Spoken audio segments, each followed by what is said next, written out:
ነፍሱ እኮ አለ። በምን እንደማነቀው ነው ማላቀው። ሞተ እንዴ? እንጃ።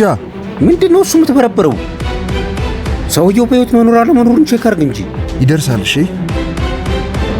አሁን ቢሞት ዛሬውኑ ሬሳው መሽተት አይጀምርም አይደል? ደንታ ቢስም ሆናል። እድሜ ለእህትህ።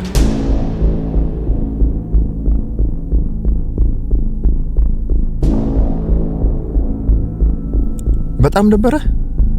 ኦ ትንሽ ወንድማይነቱ ምናምን እሱ ነገር ያዘ ነው።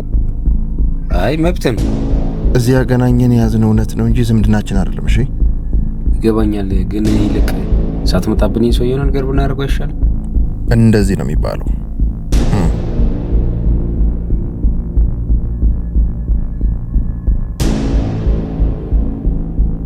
ነፍሱ እኮ አለ። በምን እንደማነቀው ነው ማላቀው። ሄሎ ሄይ ተነስ አታ እንካ በዚያ እንቀው